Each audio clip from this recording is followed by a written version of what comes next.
You're listening to the Butcher Block. I am your host, Brian the Butcher Brown. Remember, our call number is 347-326-9741. 347-326-9741. What's going on, brother? BillBrown1, of course, in the house. What's up, man? Oh, just sitting here trying to pretend that I know things about stuff. That's all. Yeah, like CSI or some shit, whatever the hell we were talking about last week. Oh, yeah. I mean, it turns out I watch way too much TV, so that's what we learned last week. Sorry, excuse me, I'm dying. But apologize. Oh, I apologize. A little under the weather. It's my allergies. It's my allergies. I just ate more allergy pills and stuff. So, I'm sure by the middle of the show I'll sound not good, but not half as bad. So. Yeah. Oh, all right. Just got to lube up the pipes a bit, Exactly. Yeah, But living the life of a hermit, you don't have too many opportunities to speak. So, maybe after about a half hour of babbling about bullshit, all of a sudden you'll sound like a healthy human being. That's right, exactly. It'll get all wet and moist in there, and, everybody can hear the smooth sounds of my buttery voice.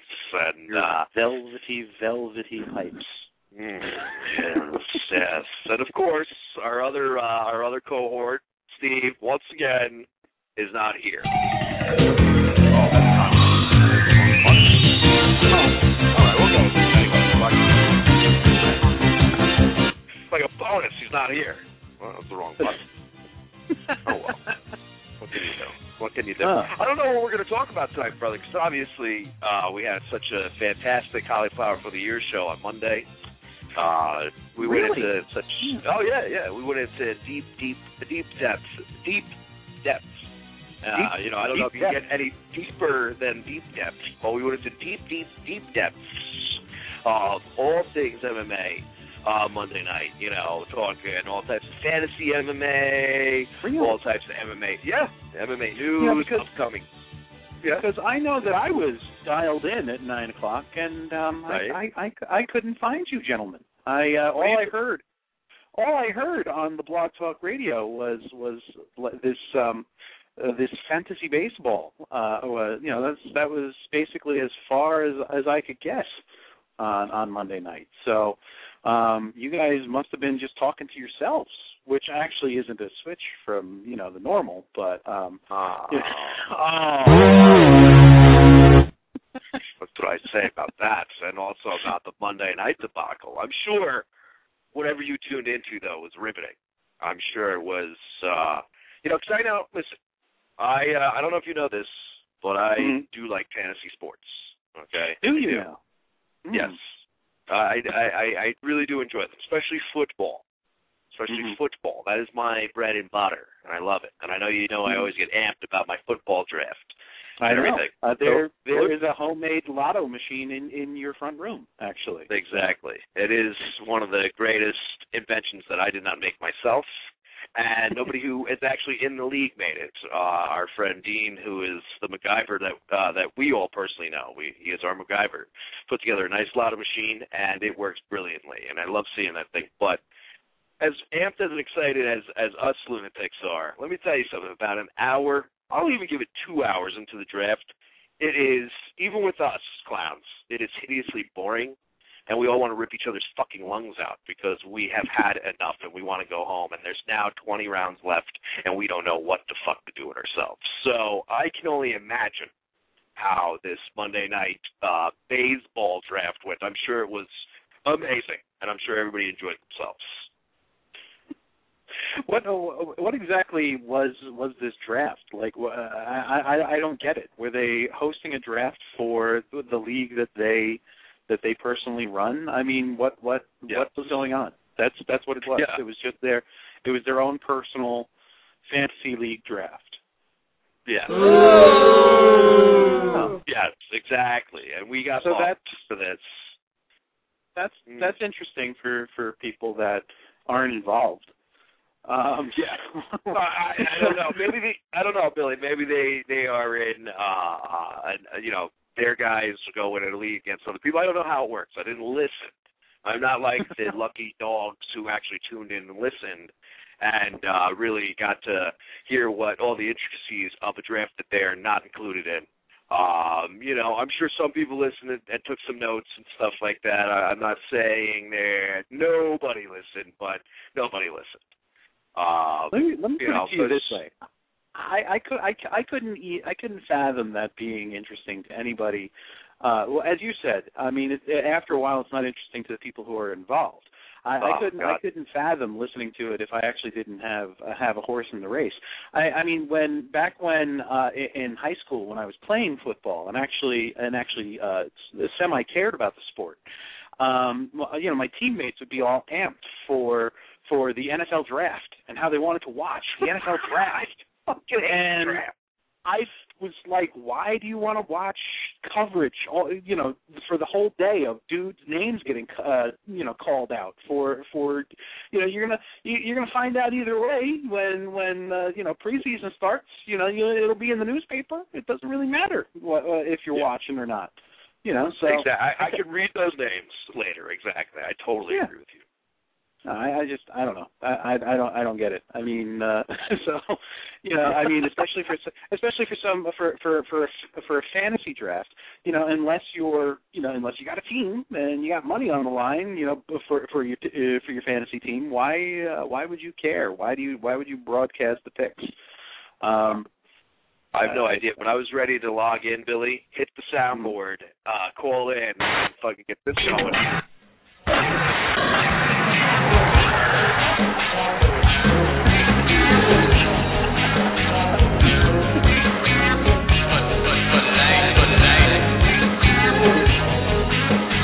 And take our time slot back. and then when you brought the music down, you do your best Razor Ramon and be like, hey, yo, we're taking over. Yo, we're taking over. Yeah, but I didn't do it. For the good guys. Instead, I wrote a little tantrum on the cauliflower. Let me just say, what a rush. Did you just say what a rush? Or where does that come from? I don't know. You don't know it? Dude, I swear to God, I heard fucking, what do you call it, demolition. I didn't say it. So. Oh my God, I'm going crazy. Holy shit!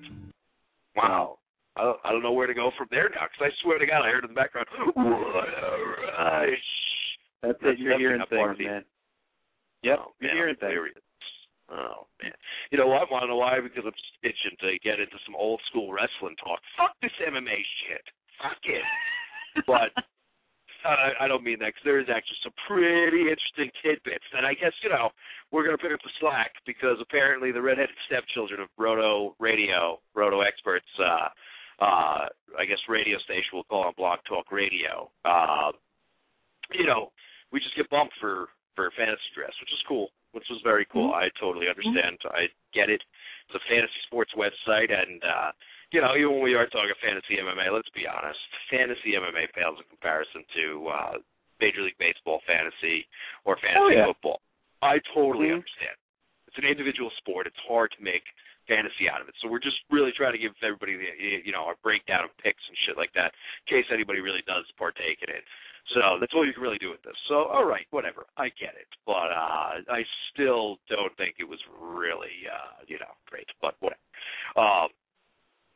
But anyway, I guess we'll jump in tonight and talk about probably the biggest topic hitting the wire today. And that, my friend, is we're going to go to the heavyweights, all right? The heavyweights.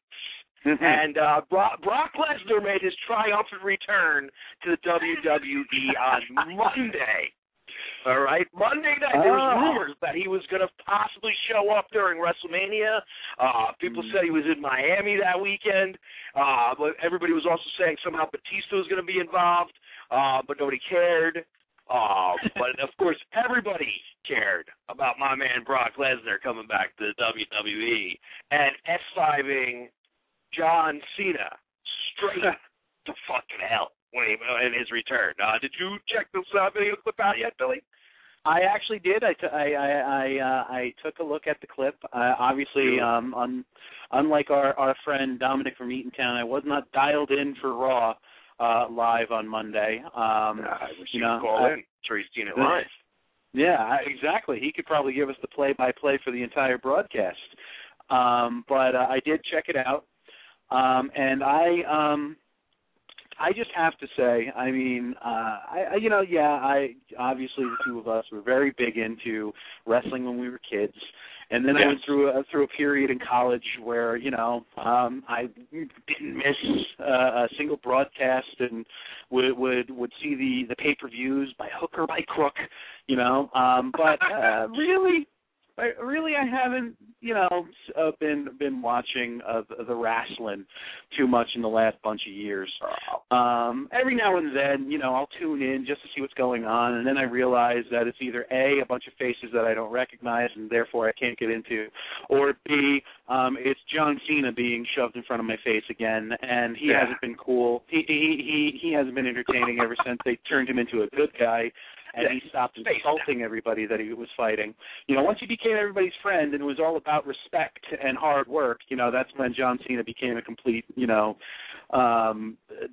character as far as I was concerned. So, and that was actually, and you actually, I'm almost taking the words out of your mouth. You had said it, that it was, you pointed it out and you were absolutely right, that when you watch the clip, for someone who is constantly put on screen and shoved down the fans' throats as basically the top superstar in the company, the absolute amount of hatred that you can hear through the TV, I don't know what Vinnie Mac is doing. Maybe he just wants to see this man booed mercilessly and he thinks it's hysterical. I know there was a good number of years that John Cena, was pretty much the man. Yeah, he was the man. The crowd loved him. You had some of the quote-unquote smart fans who didn't like him because he's one of those 5 moves of doom wrestlers where he has to hit 5 choreographed spots before the end of the match. Otherwise, he doesn't know where the hell he is. So you had the smart fans who didn't really like him, but you had all of the homers. His matches with Batista were legendary. Sorry to interrupt you, because they fought for the same guy. Yeah, except one guy was a lot bigger. Yeah, one guy was bigger and stronger and didn't have a personality, and the other guy, pretended to have one.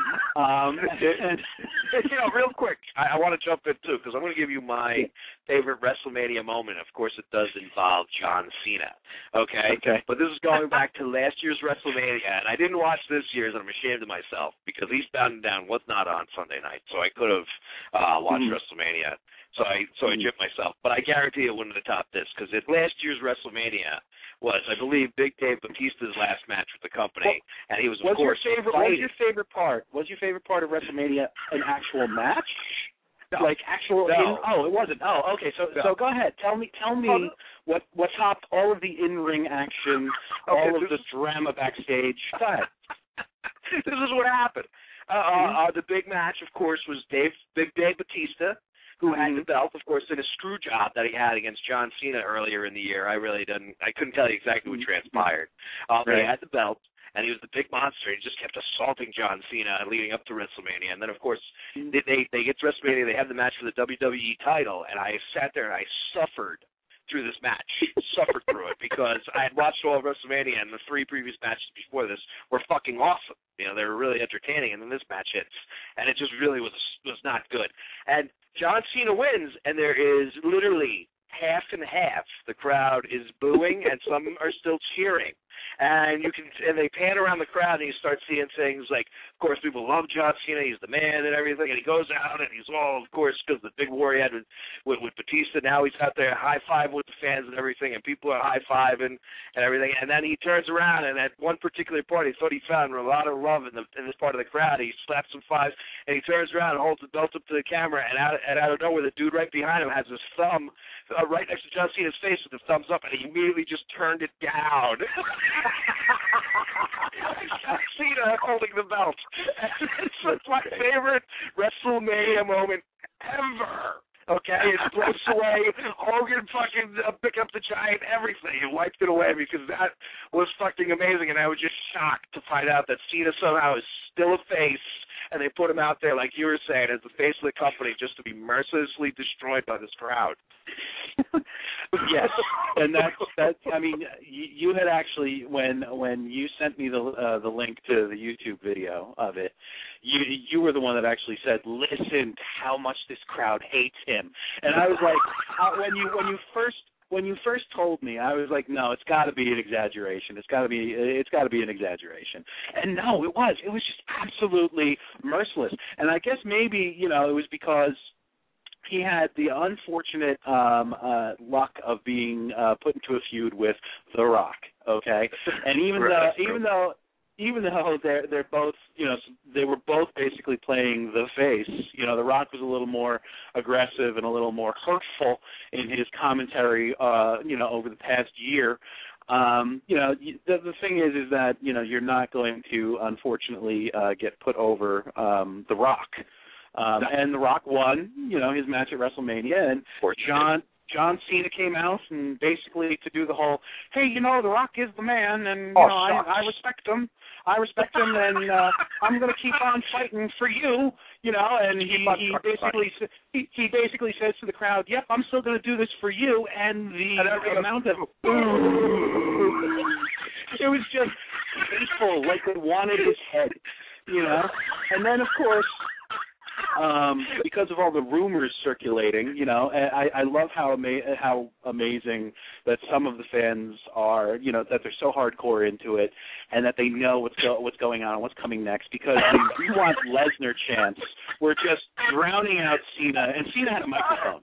Okay, and at one point, Cena stops.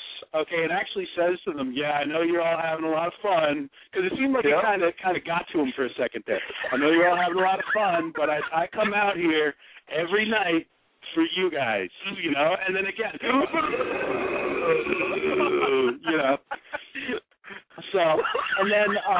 So Cena finally, gets to the end of his boring, The Rock's a great guy thing. Why don't we bring out Dwayne Johnson and give him a hand for being such a star?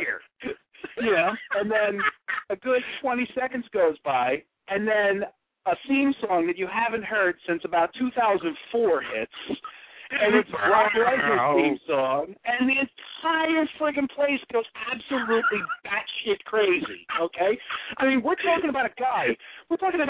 We went to the WrestleMania, which was his last match in the WWE, where basically he told all the fans to fuck off, because he dialed in one of the worst wrestling performances, his last match out, and was just basically like, fuck all y'all, I'm leaving. I'm going to try to play football. But anyway, this dude's music hits. This dude's music hits, and the roof almost gets ripped off the joint, okay? And, so he comes out, and, of course, the crowd, when he gets to the ring finally, and looking kind of small for Brock, by the way, looking kind of small. And then the place erupts into holy shit chants, and even Cena, he's like looking at the crowd like, yeah, you're right, holy shit, and then Brock does, the typical thing, he extends his hand in friendship, and, Cena, like a dunce, takes it and then ends up in the fireman's carry and gets F5 through the damn ring, and the crowd just went absolutely bananas. And John Cena is supposed to be the top good guy, the one that everybody loves, the one that everybody wants to see win, the top good guy in the promotion, and yet the entire crowd just loves seeing him getting face jobs by somebody who hasn't been in the ring in 7 years and basically told everybody to go fuck themselves on his way out. That was like awesome. Said, on his way out the door, just shit all over that ring because he didn't give a fuck. Which we were there to see, which was awesome. I was actually more entertained by that because the whole crowd was furious. The crowd was furious from the moment that Goldberg and Brock hit the ring at WrestleMania. I forget what number it was. I think it was WrestleMania 20 that we went to or something like that, 21 maybe. Like that, yeah. And like 8 years ago or something, yeah. But again, because it's the age of the internet. Everybody knew that neither one of these guys was coming back to the WWE the following night. So nobody gave a shit about who won that match. Okay, everybody knew Brock was on his way out the door and didn't want to have anything to do with the company. And Goldberg hadn't even been seen on TV in 6 weeks because of the limited amount of dates that he was contracted for. The only person doing any work to promote the match was Stone Cold. And he was the referee for the match. Okay, he was the only one doing any promotion for it. Okay, which of course ended with him stuttering them both, didn't he? Didn't it? Yes, but Goldberg won, which and the crowd just booed lustily during the entire boring match. Okay, Goldberg won. The crowd booed some more, and then after Stone Cold raised Goldberg's hand, he then turned around and stunnered him and, flipped off everybody, and everybody loved it. Fuck him. That was a great out. If you're going to fucking leave, you might as well leave in style is the way I look at it, You got to do it like that. And, that just goes to show you that Brock's character just, he's never playing. He's never playing at all. He's just an ornery asshole. Yeah, absolutely. What I love how he gets brought back to Job, the company's supposedly biggest star, and who's supposed to be, like you said, the face. And to point it out, Billy, just so you know, The Rock, this whole year with this build-up to the WrestleMania, The Rock never wrestled. The Rock only showed up every once in a while to do some mic time, and The Rock gets a free pass. And still, everybody loved The Rock better. And he even got tooled because he was so out of the wrestling game. Because I've heard interviews with wrestlers who swear to God that it wasn't bullshit. That Rock had notes written on his hand. One of his promos. And Cena called him out on one of the Raws about it and pointed it out, and it completely flustered The Rock. And Jericho says, no, it was fucking real, and it was pathetic, because if I have to write my stuff on my hand, bullshit, dude. He goes, if I can't think of anything to say, I'm just going to go wing it, He goes, I don't give a fuck. And Edge said the same thing. He was like, I don't know, dude, it's mind-boggling. I don't know who would write it there, and let me tell you something. If it was a work, as we like to say in the business, I'm going to tell you this, that Rock should get an Academy Award. He said, because he is the best actor I've ever seen, and the next movie he does, he deserves an Oscar, because when Cena called him out on having it written on his hand, he goes, he's a great actor, because he really looked completely flustered and out of his mind and totally out of his game after that. So, and this is coming from I think Jericho would be honest about that. And Edge, what does he have to lose, He's fucking done with wrestling. Yeah, exactly. Edge is hoping for the next sci-fi movie to come around to be on it.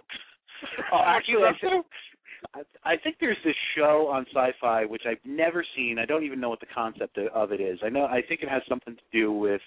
It's called Sanctuary. I think it has something to do with mutants or people with weird abilities and things like that. And and the Sanctuary is this place where they can all sort of go and not really worry about being chased down for their differences. And I know he's been on that a couple times. I don't know what what he is, because as I said, I've only seen the commercials when I'm flipping through. Is his ability to open field tackle people? Is that his special ability? Is his ability to come back from a broken neck?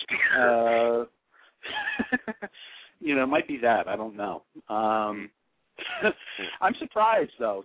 Getting back to what we were talking about. I was pumped that you were bringing up the big return to the heavyweight wrestling scene. I was surprised that you didn't mean that. I was disappointed that you were actually referring to Brock and not to the big fan favorite, A-Train, otherwise known as Prince Albert. You made us come back to it. Please go on. I forgot about this actually. Otherwise known as Lord Tensai, because apparently, Prince Albert, right? What's that? Yeah, Prince Albert. Wasn't he also Prince Albert? Yeah, he was Prince Albert when he first showed up in the WWF, and then he was part of a tag team with Test, who I believe is dead now. Yeah, he's dead. Poor bastard. Life expectancy for wrestlers not good. Not good at all. Not good. That guy was, at least storyline-wise, engaged to Stephanie McMahon at one point, and now he's dead. But anyway, goes to Triple H by default. But yeah, he was Prince Albert when he first showed up, and he was just this big, hulking dude with piercings in his face, and not really a whole lot of cock. I guess that's what we were assuming, yes. And he was in a tag team with Test, and they were known as TNA. Yes, I remember this. Okay, yeah, I do. Right. It's an ass. And then, then he went away for a little while, and then he came back, and, they were all referring to him as A-Train, which I was like, okay, whatever, that's kind of retarded. But apparently, for the last however many years, since the last time he was exiled from WWE TV, he's been over in Japan wrestling, and he's been pushed as a big monster over there, whatever, blah, blah, blah. Okay? Let's figure that out. The same night that Brock came back, Lord Tensai made his debut as well, to much fanfare, and by fanfare I mean the crowd going mild. They came out, and of course Jerry Lawler and Michael Cole, because I just watched this video before we went on the air, because I had to see it,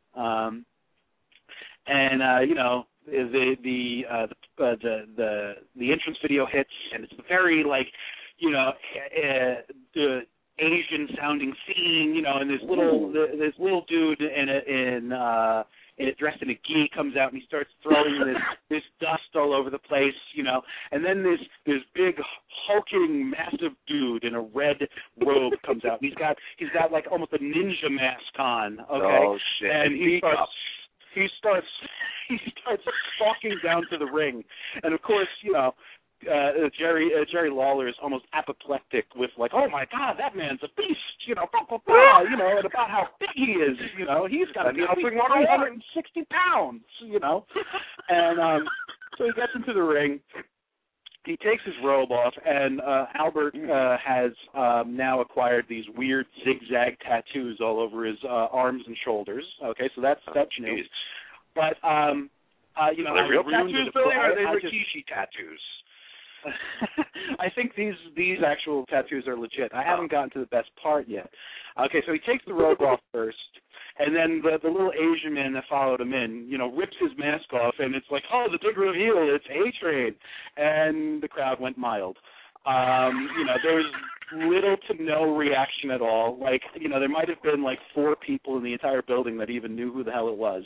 Okay, but what's great is that Lawler and Cole reacted as if they had never seen the man before either. It was like, oh my God, Lord Tensai. They didn't say, what is that, Albert? They didn't say, what is that A-Train? No, it was like, oh my God, look at him. And, aside from the facial piercings now I think this was drawn on. He's got all these Japanese characters that start from his eyebrow and go diagonally up across his head all the way down the back of his bald dome. And it doesn't look like, at first glance, it doesn't look like Japanese characters. It looks like he got his head caught under a tire and that it ran over his face. Okay, that's actually the effect that it almost has. Okay, and he was fighting some no-name jobber and just completely squashed him, and nobody gave half a shit that he was even. One of us is in deep trouble. So, except for me, of course, because oh my God, I was such an A-Train fan when he was in. Oh, I know, right? So, me, I was absolutely popping, like crazy for it. I was like, oh my God, it's A-Train, and I just. Wicked. It was probably as loud or louder than when Brock came out later. Yes, me by myself in my apartment, sitting in front of my computer, not even watching it live, louder than the crowd in Miami for when A-Train came out than when Brock. I believe it. Yes. I totally believe it. That was, I thought, bigger news was that A-Train was still alive and that Vinnie Mac decided to give him another shot at doing something. Although I think that they would have been better off saying, "Hey, look, it's A-Train. Remember him?" Instead, it's like, "Hey, it's this new guy from Japan." Wait, so you say, "Hey, it's A-Train! Hey, it's A-Train!"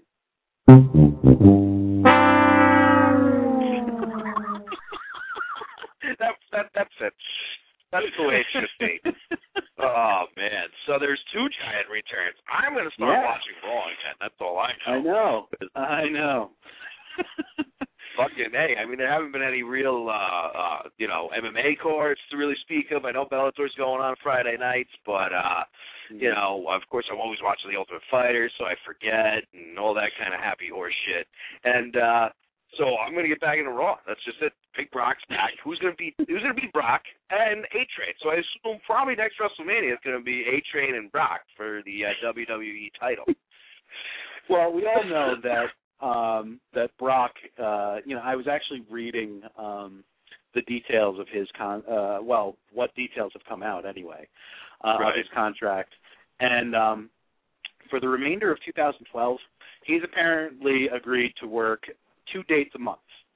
Okay, wow. So he's not even gonna be there every week. Okay, more than The Rock. And and then in 2013, he's going to work supposedly an undisclosed number of dates to help hype basically the road to WrestleMania.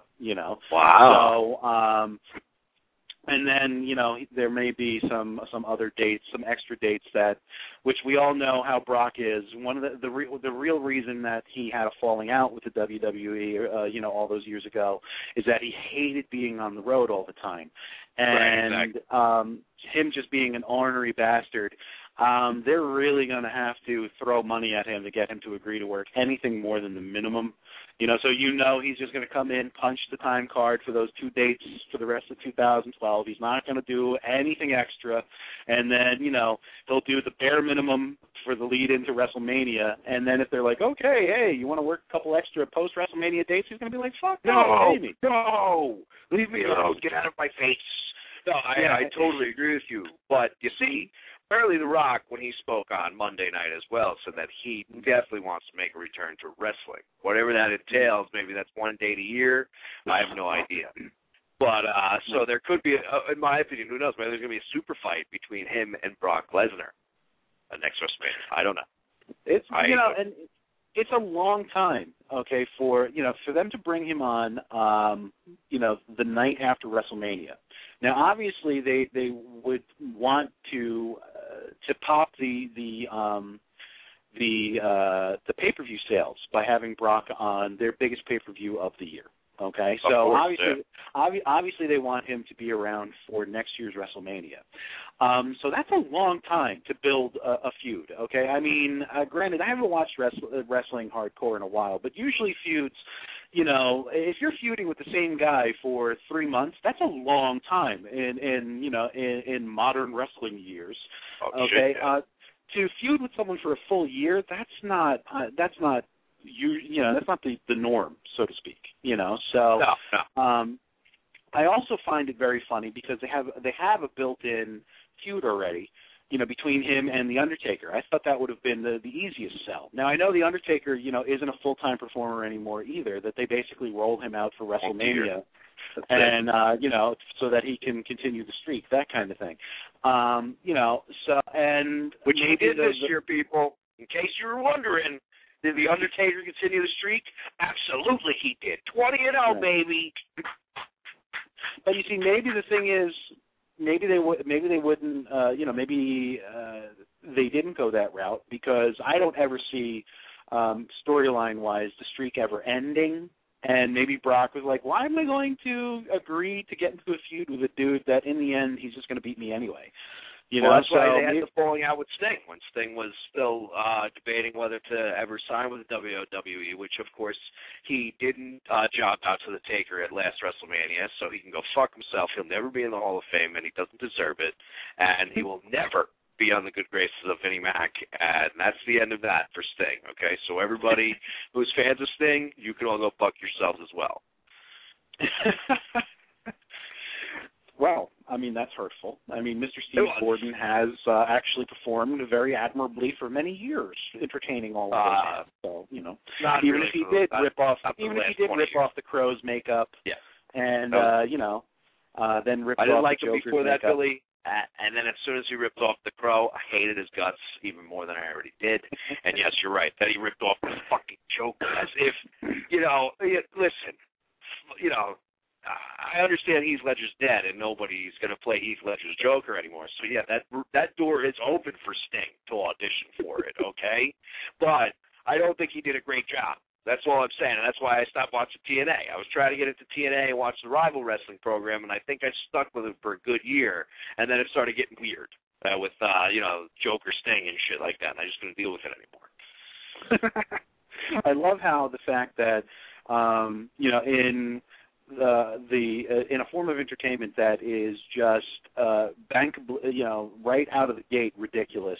What actually killed it for you was the fact that a 50-year-old man who's been wearing face paint since the early 80s, the fact that he decided to start painting his face like the Joker is what killed it for you. That right there I find hysterical. It really fucking pissed me off. It irritated me. And here's what I thought was going to happen. Sting, of course, shoots himself in the foot, doesn't go and job out to the Taker, even though they cut that sweet promo, WWE promo for him, hinting at it.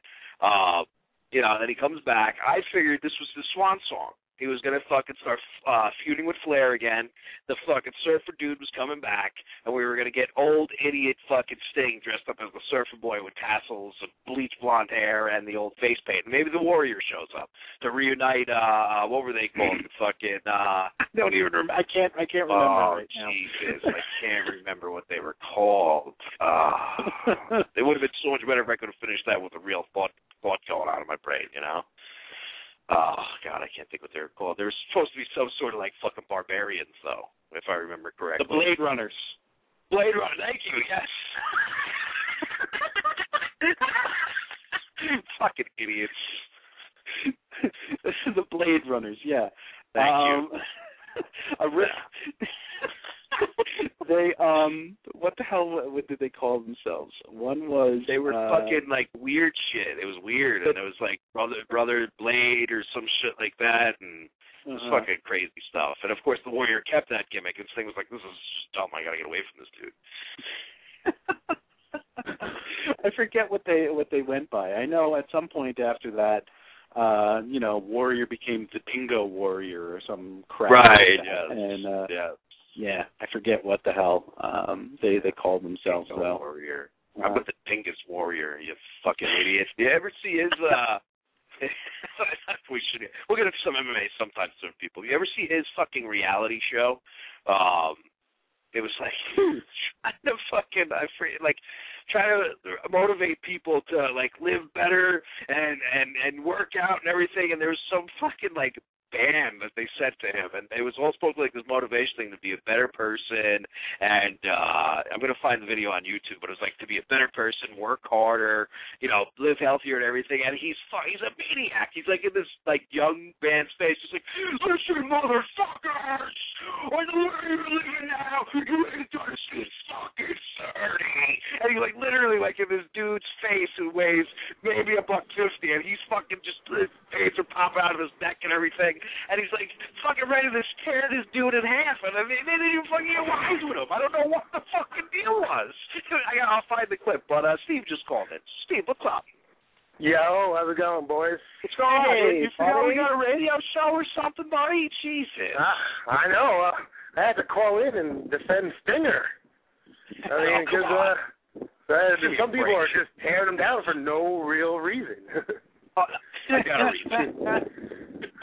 He's got we've already established he's got a reason to tear him down because now he looks like the Joker. The fact that he's playing a fictional character who's not a real person that he's doing, that was the deal breaker. Heath Ledger was a real person. He's not playing the Heath Ledger. He's playing a Joker, a fictional character. Listen, Heath Ledger, Joker, Heath Ledger, it's all the same fucking thing, and then this guy steals Heath Ledger's character. I would have called in earlier, but my brain had literally shut down for like 20 minutes when I heard that the A Train came back. I couldn't do anything. My brain shut down, and I just stood at the wall and started drooling until I was able to wrap my mind around that. If I can find the clip, I'll post it in the chat room. I'm posting the Warriors reality show in the chat room right now, everybody. So, I don't know if he's listening. That is amazing. How great is that, dude? You know what I'm talking about, with him just going fucking bonkers on these things. He's going to rip their heads off. I don't know what his problem is. Scary. He's the Warrior. Really, click that link, because you are going to be fucking riveted by this. This is one of the greatest reality shows ever. And tell me this isn't the most fearsome thing you've ever seen. And I just can't get over how fucking much of a psychopath, whatever his real name. I think his real name is Warrior now, right? Yeah, it's legally Warrior. That's cool. 27 minutes long. How long do I have to watch this to get the full effect? I'm pretty sure it starts off almost immediately. I would fast forward don't fast forward to the beginning, because you get to see him come running down to the ring. He does not run down the ring. Does he shake the ropes? There has to be ropes, otherwise it's not worth it. All right, I'm going to fast forward it myself. I'm going to tell you where to go to, Bill, because I have watched it before. So, all right, hold on. Yeah, right now I'm seeing things with him on talk shows like ripping up the set. Yeah, well, that's because he's a lunatic. All right, just go to about 3:05, because the band's coming in, and he's going to immediately fucking knock some sense right into their fucking heads and let them know he don't play. Well, obviously they need it knocked in there then, because if the Warrior says that they need some sense knocked into them, then they do. I agree with you, Steve. You know, I would not disagree with this dude. No. So, he's hanging on to his sanity by a thread, so you don't want to mess with that. No, not at all. Not at all. Warrior said. Warrior says. Yeah, so the A Train. Can't take it seriously without his makeup. I know. Isn't it fucking such a downer when you gotta look at his real face? Yeah, I don't know if I can make it through this. Look at the fucking. I love the bright red wrestling shoes he's got on with his regular fucking clothes. This dude, he puts in his place because he comes in drinking wine and he ain't fucking having it. Yeah. That's got to be staged, though. I mean, who would really drink wine on the way in, you know? Well, the kid's a wise ass. And you know what? Warrior's going to let him know that wise ass Weisenheimer behavior ain't going to cut it here. Going to teach these guys how to fucking be successful and not be fucking punks. Right? Unreal. Well, What is this guy? Just called out from under a rock, because you knew back in the 80s that the Warrior was fucking unhinged. Why would you even do that now, years later, when he's got nothing else going for him? I'm trying to find when he actually flips out, because he obviously gives them like a little interview process first, you know, because it is a long clip. And yeah, maybe I'll have to peruse that at another time, and yeah. Hold on, I'm going to find it for you, Billy, because you got to see it when he goes fucking bonkers. Hold on. He just fucking goes nuts. Let's see. Talk amongst yourselves, because now I'm, of course, just ignoring you as I look at this video, which I'm sure, you know, nobody's listening to us anyway, but I'm sure it doesn't come across so great. Oh, yeah. Jesus, Steve, I'm going to cut you loose, because you're just, all I hear is... For a minute there, I thought that was you, dude. No. No? That was Steven? No. I guess Steve disconnected himself. So... They must have. Yeah, you know what? I mean, it's kind of a long Here we go. Go to about 10, 11 minutes, and he's going to start fucking going crazy. All right, 11 minutes. All right. Yeah, go to 11 minutes. So let's see. Is Steve still on the line? He says he's still there, but I think he's disconnected. Steve, are you there? Yeah. I'm still here. I just muted it while I was outside. Oh, okay. Thank you. I appreciate that. Because all we heard I thought fucking Pazuzu was talking to me. You'd be okay with that, though. No, I don't know if I'd be okay with it, but I wouldn't tell him to leave. I'd fucking see what's up first, you know? Say, hey, buddy, what's going on? But, anywho, I guess I'll let Billy watch that clip, but I guess we should talk some MMA. I know we've been talking nothing but straight up wrestling and everything, but we could sort of segue it into this. Is he going crazy, Bill? He is. I think every second word out of his mouth right now is fuck at this point, you know, and he's just all up in these little, you know, emo kids' faces, you know, screaming and getting red-faced and talking about how they don't believe in themselves with every fiber of their soul that they're going to fucking fail. And I don't know what moron, you know, agreed to be on a show that has James Hellwig as your motivational speaker. That's exactly. They're just as fucked up as him. And I would like to know, like, I guarantee you Warrior's sitting somewhere going, I don't know how my pilot didn't get picked up. I don't know how. Meanwhile, he's threatening to kill people and yelling motherfucker at them every 2 seconds. Because at one point they're doing drills, Billy, and I swear, like, if you watch this video, one of them says something and he fucking gets right up in that grill and he says, I will smash your fucking teeth down your throat if you fucking say that again. And you're like, whoa, holy shit, this dude is a maniac. Yeah, I think he said I quit or something like that, and that's how I reacted to it. It was fucking, it's insane. So you don't quit in front of the Warrior ever, okay? Unless I guess you're wrestling him, and then it's okay because he's supposed to win. I have no idea. I don't know how it works. Unreal. So smash your fucking teeth down your throat. And the dude is like, it looks like he's gonna cry too because this fucking maniac is spitting all in his face and everything like that. It's awesome. It's great. Well, nobody likes that when that happens. I seriously think I would have walked out. I would have walked out as soon as I saw, you know, the Ultimate Warrior without his makeup. You know, I'd have been like, dude, no, this isn't what I signed up for. I would have walked out probably 5 minutes later. I would have said, can I get a picture? And then walk out. Well, because the picture would have the frizzy hair, the makeup, and tassels. It sucks. It doesn't matter, man. Everybody else still knows the Warrior. He's a very distinctive-looking person. Yeah, because he looks like a lunatic. He looks like a lunatic. Fucking Dingo Warrior or whatever. It's fucking Steve. What was their name? What was the name of the tag team again, Billy? I forget again. The Blade Runners. Right, the Blade Runners. What was their name when they were in the Blade Runners, Steve?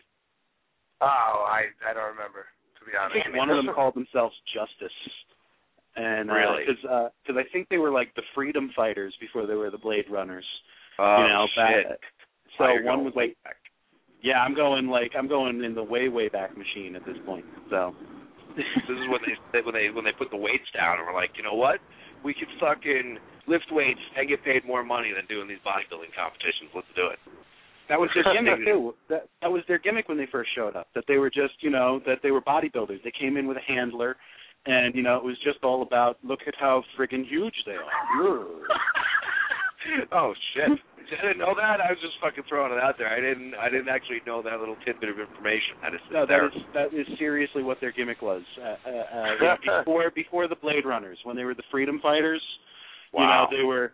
You know, it was, yeah, we're here against the man, but really it's just, you know, because we're bodybuilders and look at our muscles.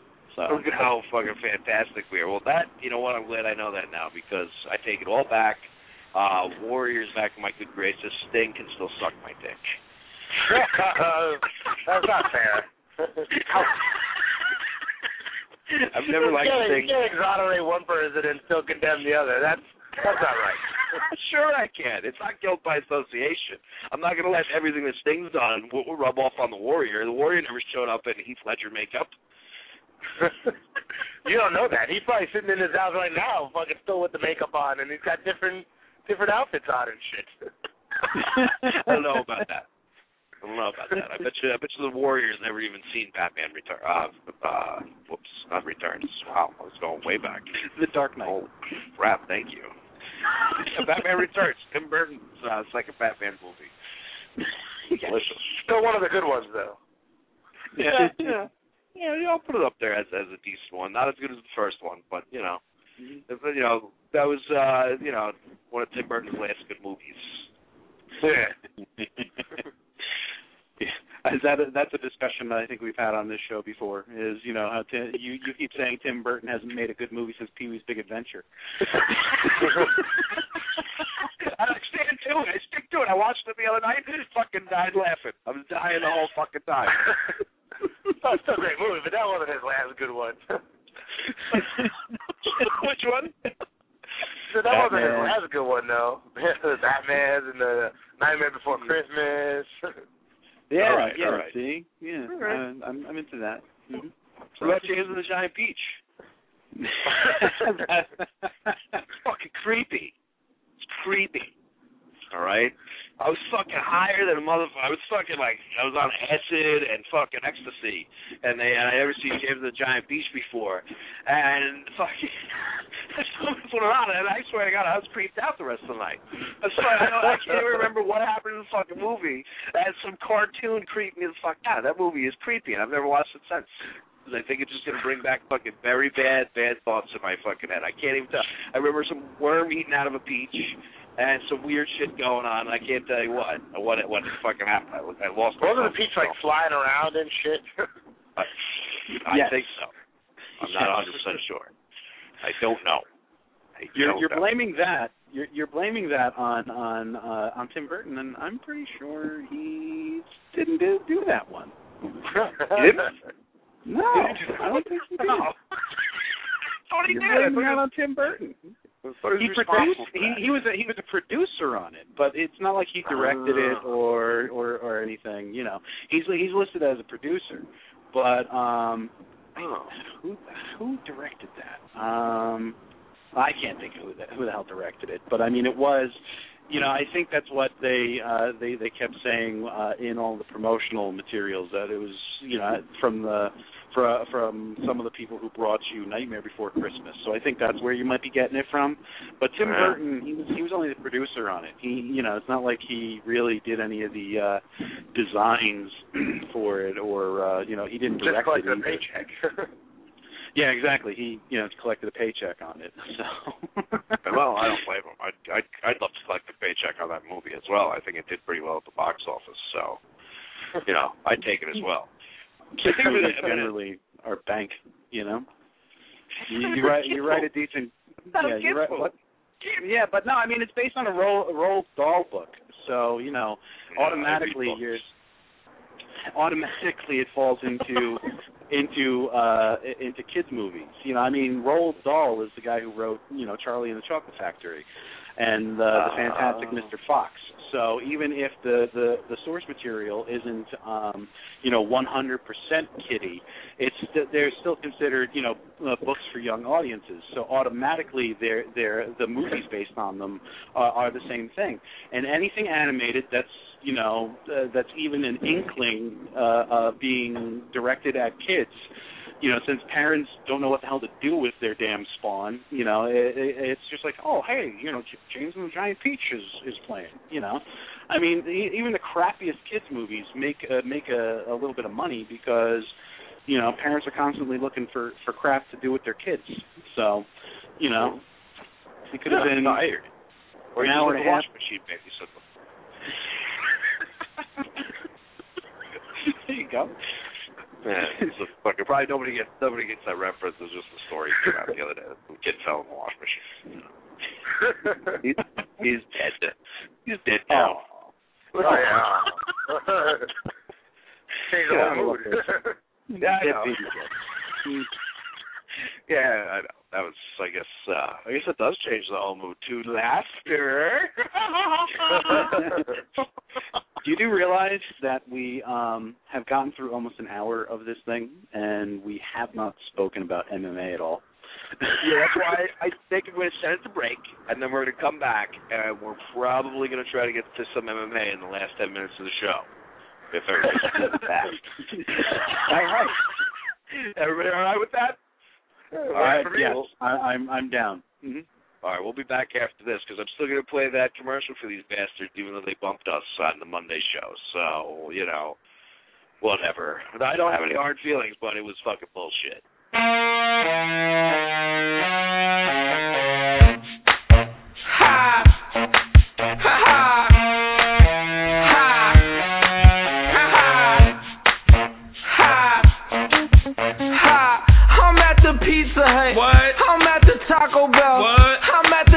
combination Pizza Hut and Taco Bell.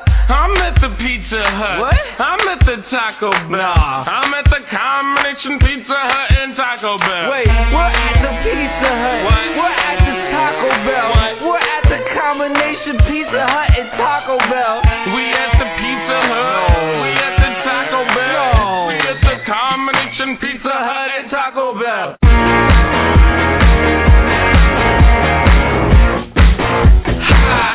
A new era has dawned in blogging. Log on to thexlog.com and experience new standards and quality in commentary and analysis. Powered by RotoExperts.com, thexlog.com brings together the top expert bloggers with all the very best the Internet has to offer. You don't have to search for the most compelling and entertaining posts and writers anymore. They will be at your one central hub for high quality. So join us as a new revolution begins in sports and entertainment, only at thexlog.com. That's THEXLOG.com.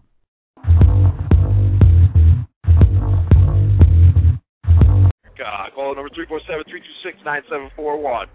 347-326-9741. You probably know who's talking. Are you outside again? Yeah. You are? Yeah. You mind if I mute you for a second? Sure. All right, because we got some going on. All right, I'll be right back to you. Very professional the way I point these things out, ain't I? The fact that you're getting some background noise. Yeah, exactly. I could have just tried to play through it, but obviously we've got through a whole hour of the show without talking some MMA. So I don't know. Maybe we should perhaps start the show, second half of the show, talking some MMA. I know we talked about Brock Lesnar. I don't know if you remember Brock Lesnar's last fight, Billy, but it was against one Alistair the Reem, also known as the Demolition Man, Wolverine. Do you know what I'm talking about? I do know the man you're talking about. Mm-hmm. Now, I don't know if you guys remember that, Steve. You're back on, just so you know. I went back. I don't know if you remember last week I brought to you. Oh, we got a caller. I'm gonna get to him in a second. I'll get to you in a second, caller, if you can hear, right? Last week I brought up how there was a random drug test at the press conference for UFC 146 where all the heavyweights were tested. We were all biting our nails concerning that big country Roy Nelson was going to get popped for roids. Well, it didn't happen, ladies and gentlemen. But there was one fighter who showed up on the positive end of the drug test with raised testosterone levels 10 to 1, high above the allowed levels of 6 to 1. And does anybody know who that is? Who could it be? The Reem has tested positive. So therefore, the main event is on hold. But before we get into that story, let's see who's on the line. Hello, caller. You're on the Butcher Block. Hello? Hello? Can you hear me? Yes, I can hear you. Hey, how you doing, sir? How's it going? Who's this? This is Jim. I'm from New Jersey. Hello, Jim. How you doing? I'm doing all right. How about you? I'm doing okay. What's going on? What's on your mind? Well, nothing much. First, I'd just like to say I actually enjoy your show a lot. Thank you. Yep, no problem. But let me tell you, like, a crazy story about the UFC that I think you might find interesting. So I would love to hear it. All right. So one day, me and my father, who is now deceased, but this was about 3 years ago. It's okay. It was natural causes. Anyway, so we were going in the car, right? And all of a sudden, he was pretty old too, so he started to fall asleep in the car. I woke him up, screamed in his ear saying, "Don't do that again." So he didn't really do it again, but until we started to get more towards where the fight was, the city. So as we pulled through, we kind of noticed he was falling asleep more and more, and we thought this was suspicious. And he always loved the UFC fights, and he was passed out on the side of the road at this point because we had to pull him over. I had to go, like, hop over him to stop the brakes and everything to get, I was, like, on his lap driving like the old days. But anyway, so I braked, parked the car, got him out on the side of the road, and I said, "Dad, don't go. And he was saying he felt like he was dying. So I said, Dad, don't die. You have to watch the last fight. So all of a sudden, I saw his eyes widen. I heard it was like R2-D2 came from the heavens. And that's where R2-D2 would come from. Yeah, I don't know. You never know. He comes from space, right? Exactly. Anyway, my dad's eyes will just widen, and he says, let's do this, son. So we traveled to the end of the fight, and we watched these two guys kick the crap out of each other, which is what we ultimately wanted. But of course. Right at the end of this, my father said, I'm going to fuck your mother up the asshole, and introduces a railer and railer and railer until she started crying. Okay, then. That's a beautiful story. It is. It's touching. Me too, man. I am choked up. It speaks of a love not only between a man and his son, but that man sharing that love, with his wife by railing her in the bung. So that was I'm glad he shared that with us. Me too. I thank you, Jim. I'm just glad that somebody was at least listening for 5 minutes to come up with that story. But I was ready to jump on that guy because it was going nowhere fast. And I know he threw in my father passed away, so we wouldn't hang up on him and attack him because he wanted to get his great story out. But as you know, because I was communicating with you in the chat room, we both were onto this guy already. And I was just waiting to see where it went. I'm glad I did. I said it worked out perfectly. Straight up trolling, but let's see where it goes. and you know what? And it didn't disappoint. I got a chuckle out of it. So, thank you, Jim. And thank your dad. Please call back anytime. And you know what? I also want this to say, if you're friends with Press 1, please, I haven't heard from him in a long time. Tell him to call back in. He's also, I believe, known as the Green Bastard. So if you're still listening and you recognize that name, let the Green Bastard know that he's sorely missed, and I would love to speak with him again. Jim, if you want to do it, we'll make it a weekly bit. You can just call in and tell rambling stories for like maybe 1 or 2 minutes, and then maybe they can all end in ass fucking. I don't know. It's so. Cool. I'm okay with that. Any time it ends in ass fucking, I will always applaud for. Dialed in. What's that, Steve?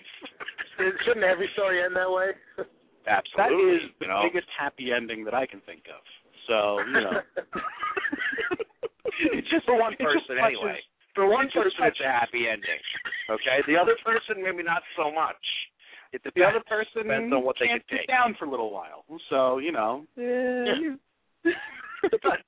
Depends on how loose it is, I mean, sometimes, it could be great. It could be great for both parties, but, it sounded like that was going to be a fucking dead-on assault to me, and I don't think his mother was going to be feeling too good after it was all over, No. It sounded quite fierce and predatory, like predatory or something like that, like, or something like that, I don't know, some shit. It's the Predator. The Predator, Don Fry, yes, Don Fry, the Predator. But anyway, to get back on track, because now after that story that just tugged at my heartstrings, it's tough to regroup, but we're going to have to. Alistair Overeem failed his drug test, boys. No. Yeah, believe it or not. No. I don't know. You guys know how I've always been in support of him, saying there's no way possible that guy's ever been on roids. Or maybe I've always said the opposite. I don't really listen to the shows that I do. So I'm not 100% sure what side I was on. But, he's been popped. He was 10-to-1 levels, which you're allowed 6-to-1. So it's testosterone. So I'm sure, as one poster put right underneath it, I'm sure within the next couple of days we're going to get a press conference that says that Overeem, of course, is suffering, like many athletes, from low testosterone levels, and they're still trying to work out the kinks on his dosages. Mm-hmm. Right. I am absolutely shocked and amazed that, somebody of his physique in such obviously terrible shape, is taking performance-enhancing drugs. I can't fathom it. Jim's calling back. Should I go to him? Is he calling? I don't Jim's care. calling back. If you I want to call him. All right, I'll let him come back on one more time. I'm morbidly curious about this. Yeah, me too. I am as well. Jim, you're back on the air. What's going on, buddy? Hello. I apologize for that before. I am not only a manic depressant, but I'm a compulsive liar, and no, you're not. Don't say that. I am too. Hold on. Don't be like I have that. Tourette's as well, and No. I'm here to formally apologize to you for everything that has happened on this night. Your apology is very much accepted, but please don't let this. Sorry. I Don't beat told you yourself it's up, the bud. Tourette's. It happens when I It's get all right. nervous. I totally understand. You don't ever have You to understand? apologize for that. I'm gonna fuck Yes, your I mother do. up the ass. I'm sorry. There we go. It keeps happening. All right. There I it is. can't. Oh no. Well, Jim, I'm so sorry. Look, I love your show. I really mean it in every fucking sense of the word. well, at least you had a fan. At least we had a fan, or maybe he's really not, but either way, he's called and taken his time to talk to us, so I really appreciate it. That's great. I know. That's awesome. Do you love it? Yeah, we do. Absolutely, Right. man. Hey, you want to hear about the time I met Selena Gomez? This could get All right, one more. We got one creepy. more. Let's do one more. Let's do it. Okay. So, it all started, I first let out the Selena Gomez mating call, which goes something like this. So, when I let out the mating call, I then attracted her with the aroma of peanut butter on my penis. So, I spread a thin layer around, called it the peanut butter condom, and prepared for penetration. So, Beautiful. I heard, it's not done yet. So Selena Gomez, of course, comes running through the trees going, laga, laga, woo, because that's the woman's, callback. Anyway, so she comes running, and I see her, and it's like one of those slow-motion, two-way fucking Baywatch shit. And we're, running at each other, and it's slow motion, Chariots of Fire is playing, and then all of a sudden, testicles. There's the Tourette's kicking in again. I got it. Have a great day, sir. God bless you. Jim, thanks for calling. No problem. I think we've got a character for the show now. I think it's great. I do. I think it's fantastic, and I'm just glad somebody called in. That was brilliant. I hope he calls in next week, and we do a Monday show as well. If you're still listening, I wouldn't mind hearing you on there every so often either. I mean, please feel free. Feel free. So where were we? That's right. Go back. Big Country Roy Nelson tested positive for cheeseburgers. Tested positive for cheeseburgers. Not fast enough. Because he's fat. In case nobody knows who he is, he's fat. But no, yeah, the human fungo bat, who obviously in 4 years went from beanpole thin to the biggest band on the planet, somehow tested positive. Are you guys shocked at this at all? I think it's impossible. So do I. And I just love all the Reem lovers, the dudes who really hang off his nuts.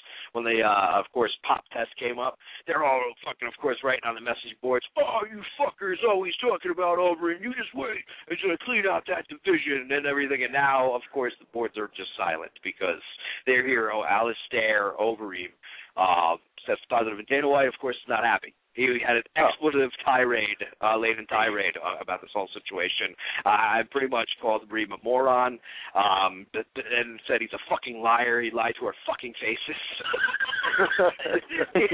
And he goes, yeah, we're fucking in big trouble because there's no fucking plan B, all right? There's no fucking plan B, and this guy fucked us.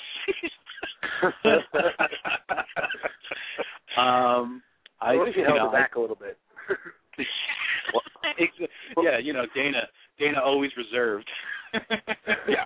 Yeah, he's always worried about what everybody's going to write about him, you know? He tries to fucking make sure he picks his words wisely. That's right.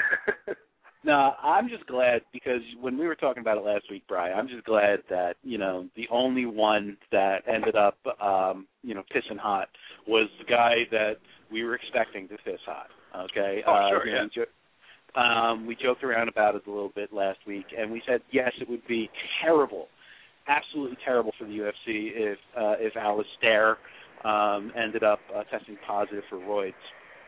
But we were expecting him to. We were fully expecting him to. I mean, a guy who, for his last piss test when they asked him for it, you know, hops a plane and flees to Holland and then has his personal physician send in samples.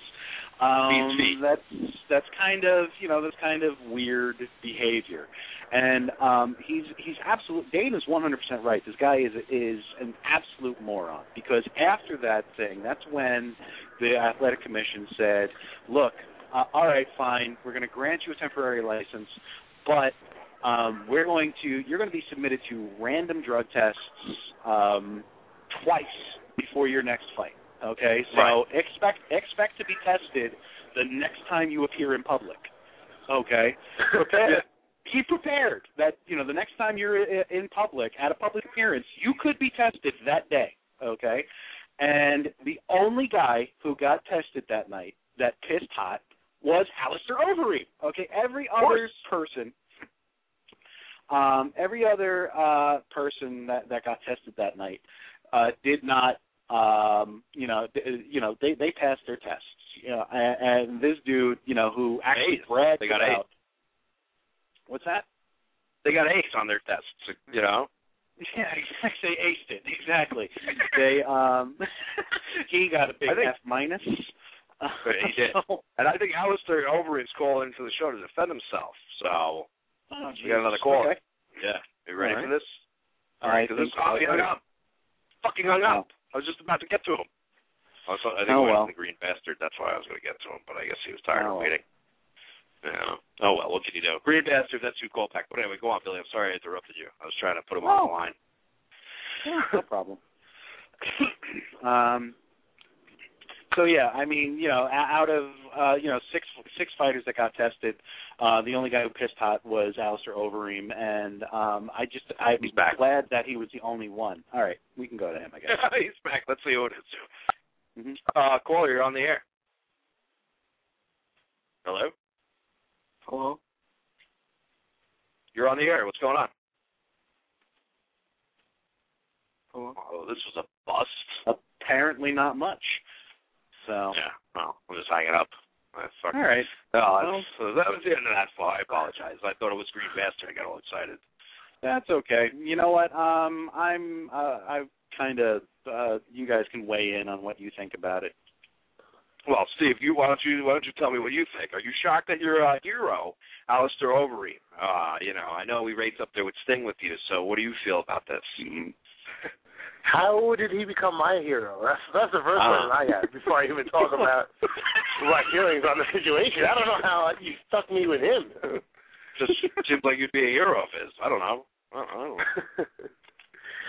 But no, I mean, who's really shocked about this?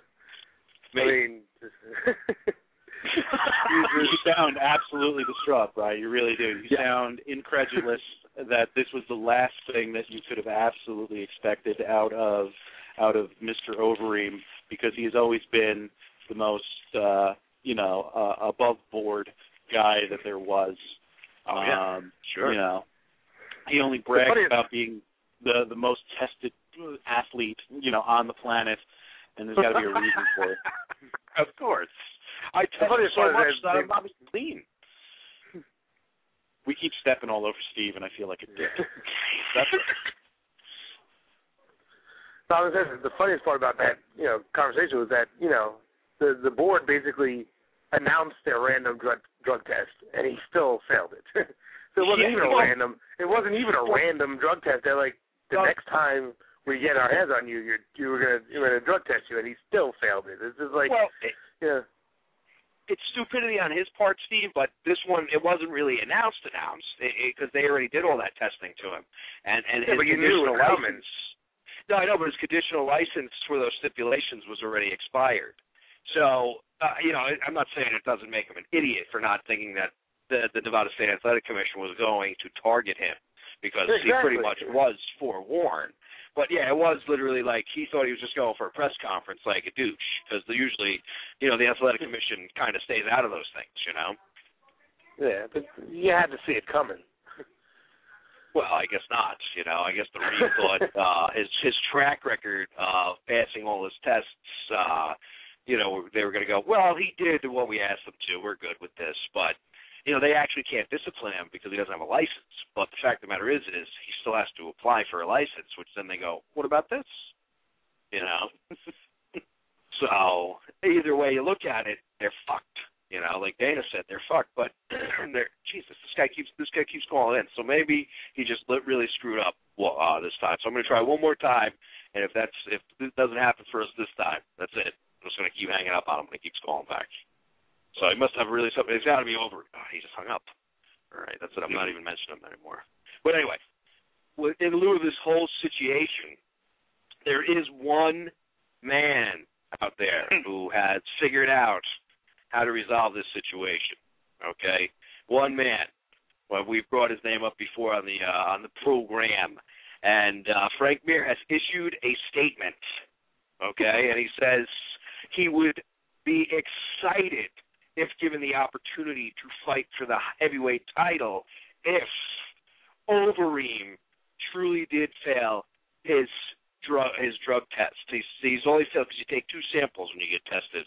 And, of course, the Athletic Commission said, well, if he wants to ask us to test his sample B and it comes up negative, we'll still give him a license. So, of course, Frank Mir not wanting to attack Overeem and getting any sort of, verbal faux pas said, if his B test comes back positive as well, he would definitely be willing to fight for the heavyweight title, because his dream is to become the first ever 3-time UFC heavyweight champion of the world.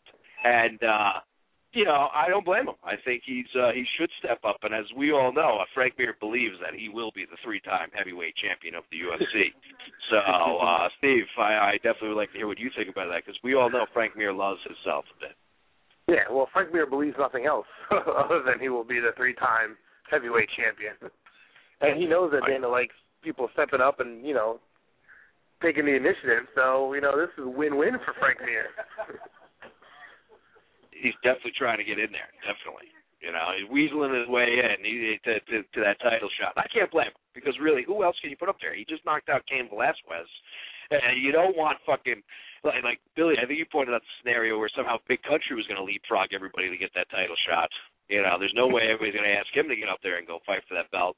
And Bigfoot Silva, well, he just got knocked out by Daniel Cormier. So really, the only guy who's on a winning streak who could be a legitimate replacement for Overeem is Mir. So this is playing great for Mir, because he was already, that was the number 1 contender bout. Now, hey, maybe he's going to get the title shot. Yeah, no, I mean, I to be honest with you, I think that it's unless you scrap the heavyweight title fight altogether, which I don't think is an option. I think you just sort of juggle. You either scrap, the Cain from the card, or you just juggle the entire card. But I think the best fit obviously would be to just say, hey Cain, we're gonna hold you off for maybe the next pay-per-view, and just bump Frank up to the main event to fight against JDS. I think he's earned it. I don't want to see a Dos Santos Velasquez rematch right away. I mean, Cain got owned in very quick fashion, in their first fight. So I really don't think that there's much of a reason to already revisit that. Yeah, fine. It's his one, blemish on his record. Essentially, is his loss to Dos Santos. But again, he lost so badly, that I don't want to go back there yet. Frank, on the other hand, I can't say that I love Frank as much as Frank loves Frank, but I do. No, it would be impossible. I do like me some Frank Mir. The only thing is obviously Dos Santos is an elite level striker. I think Mir, if he did get the shot, he would obviously have to get it to the ground and hope to take a limb home with him. But that's pretty much what we were saying about his fight with Velasquez. That even though Frank has shown improved hands and that he really shouldn't try to get to a stand-up battle with Cain, that he should try to stick to his jits game. I think actually it might even be better for him if he does get JDS, because JDS hasn't really shown anything other than his hands, whereas Cain is a high level wrestler. And as you've seen in the past with good wrestlers, sometimes Frank does, his jits game gets negated. When he was up against Brock, when he was up against what the hell is his name? I can't think of that dude. Shane Carwin. Shane Carwin. Yeah. Their wrestling and their power sort of almost negated his jiu-jitsu game. So I think that if he could get it, if he does get slid into the title fight, that he actually has a better shot than winning against JDS than he had against Cain, to be perfectly honest. So you might be right. Yeah, definitely. JDS doesn't have that wrestling base that Velasquez does. Yeah, so I'd actually like to see the fight happen, and I think it's actually a better matchup for Frank, to be perfectly honest. So. Well, I think so. I can't think of another heavyweight that could slide in there. I mean, Steve, can you think of anybody? Nobody that I want to see. Like Billy said, I don't want to see the rematch yet. So when I do love Frank again, like Billy said, sure. Not as much as Frank can love Frank, but that actually would be one that I would want to see. And I think you guys are right. I think Frank needs to get it to the ground in that fight, and he's proven that his jiu-jitsu is just as good as all these Brazilian guys. Showed that against Nogueira. So. What did he do against Nogueira? I missed it. What did he do against Nogueira? Did he do something to him? He took his arm home with him. Oh, yeah, that's right. He fucking snapped it right off of Nogueira and sent him home. Just with this shocked look on it. The dude was just in shock laying there at the bottom of the ring. It was awesome. So, I'm sure Dos Santos has got a jits base too, but, I'd put Frank's jits against anybody. So, if it gets to the ground, I think, Frank might become the 3-time champ. But, absolutely, he's got to get it to the ground first, which has, been a problem. He's got to get it to the ground. Nobody's been able to just take Dos Santos down because he's so fast and he's got a good, good sprawl and everything like that. So, I mean, it's easier said than done, but I think if it gets to the ground, I think it's Frank's fighting it. But if it stays on his feet, I think it's Dos Santos. Yeah, so it should be. It definitely should be. Dos Santos definitely should have the better hands, no matter, even though, Frank definitely has shown more improved stand-up, but he still got caught by Nogueira, who is one of the better strikers at heavyweight. But still, the first time they fought, and again, Nogueira, of course, kept saying how he had just gotten out of the hospital from staph infection, so maybe he was a little bit slow-footed in their first matchup, But, exactly. That's exactly what Frank said before their second fight. He always wanted to fight Nogueira again is because I wanted to stop crying and finally accept a loss like a man. And then he ripped his arm off and made it worse. So, because, that's what you do. That's what you do when people are crying. You just take their arms home with them. So, I don't know. Fucking big blow-up now for UFC 146.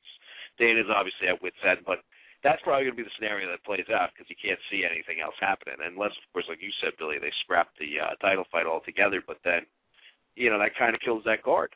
That's one of those, it's one of those pay-per-views where, it's a great card. But, again, it's an all-heavyweight card. And, 2 out of the 5 fights could be great. And then the other ones could be, people completely gas-laying on each other. You know what I'm saying? You don't know what you're going to get with heavyweights. So the title fight is 100% the reason to be buying that pay-per-view. You know, you can't. I don't think you can put that card on without some sort of a title fight there. I don't really think you can. Yeah, that's totally my point, actually. So I think that even though Dana's saying that they don't have a plan B right now, you know, that their best bet is to bump Frank up to the title fight. Either find another opponent for Kane if he's willing to take somebody, you know, take somebody else on shorter notice. You know, or you know, just scrap the Kane fight altogether. But yeah, I mean, Mark Hunt, I think I'd like to see that actually. Mark Hunt Stefan Struve, I think it's fighting Mark Hunt. So why don't they rotate either Struve or Hunt up to fight Kane? Mm-hmm. I mean, either way, you still find you still have somebody you know, off the card, either off the card or, you know, fighting somebody that they were you know, unprepared for, and you know, it might be easier to bring in, so you know, just bring in somebody who wasn't slated for the card to fight Kane, instead of, you know, fucking up 3 fights, you know, because obviously JDS has been preparing for Overeem, Kane and Mir have been preparing for each other, you know, and then you've got everybody else, you know. So I mean, if you bump Mir up and then you take somebody out of another fight to put them against Kane, now that's 3 fights on the card where, you know, everybody's got to change their game plan midstream, and it's not like they haven't done it before. I'm just saying it might be easier to either scrap Kane's fight or just find him another opponent that, you know, might not be, you know, they might not be in the middle of camp right now, but it, you know, it's you basically give them almost a Rocky moment, maybe. Well, that's what I'm thinking with Mark Hunt, because he's obviously gained a lot of respect from fans, obviously from Dana White, myself included, which obviously my opinion is the most important. You know, the guy is on a ridiculous run. He maybe, you know, it's very obvious that when he decided to come over from kickboxing, he bit off way more than he should have tried to chew early on in his career. He was fighting elite-level talent in the MMA game, which is why he's got, you know, not a good record. He's, 8-7 now after his last win at the card that Frankie fought Ben Henderson on. You know, he beat Czech Congo convincingly. You know, Dana White did say he's in the mix. That's why he's on this card fighting Stefan Struve. How about we finish this rocky run? If somehow Mark Hunt steps up and beats Cain Velasquez, there's a card going down later in the year in Australia where if he beats Cain Velasquez, it makes him the #1 contender. Put him up there, even though he's got a shit heel record.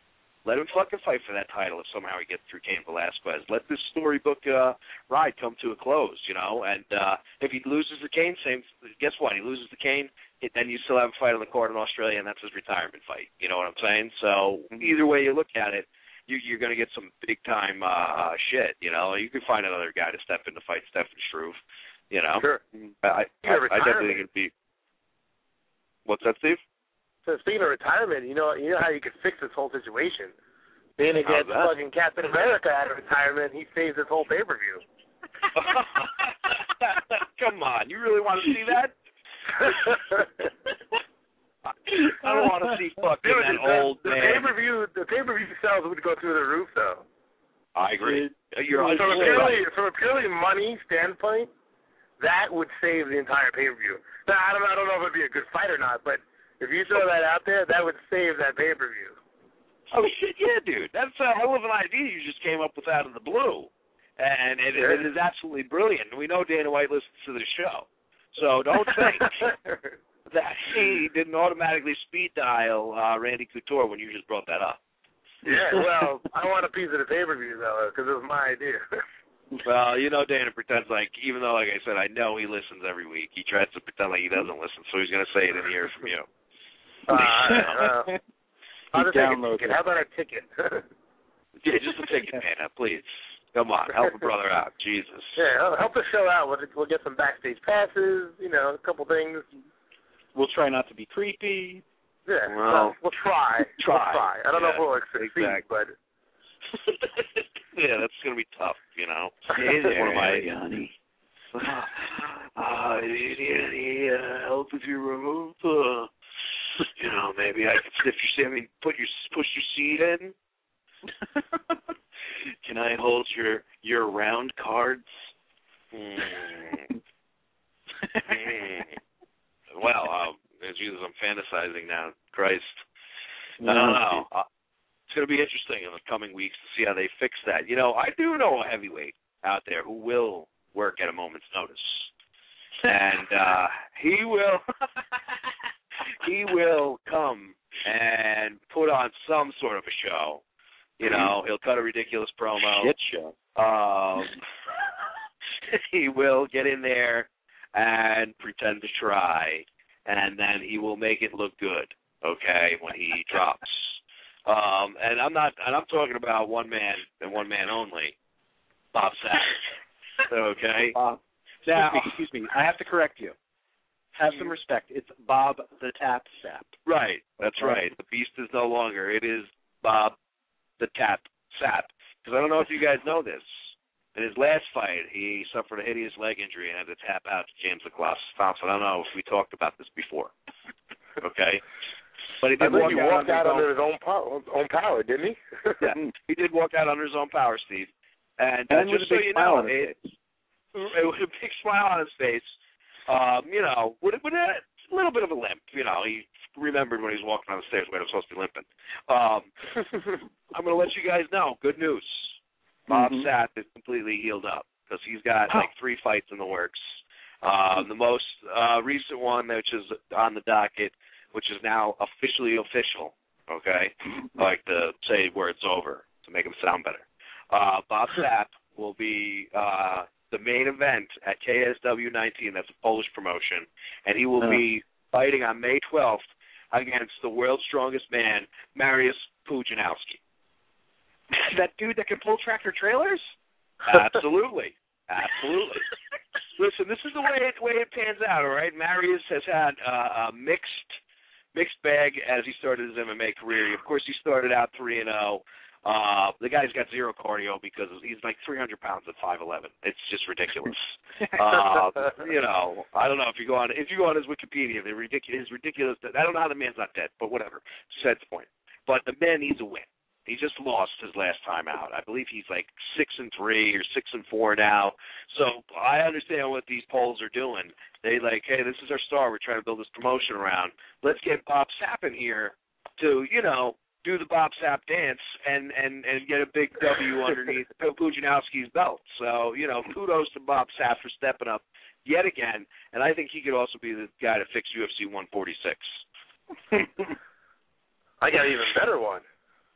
Okay. And this guy is a former heavyweight champ, and they won't even have to pay him. I think I know where this is going.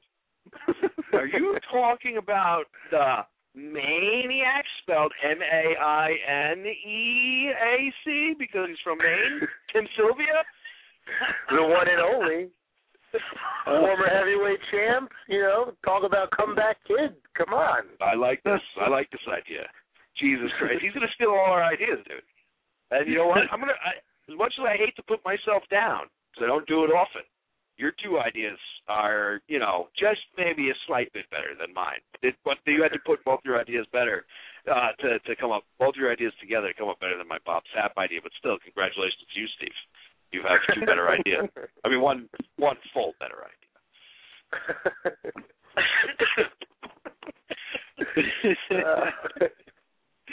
Oh, God, Timmy boy. Going to come in, save UFC 146 by filling a hole, and all he's going to get for his troubles is a pizza, and he's still going to have to stack chairs afterwards. Have some ham and eggs, kid.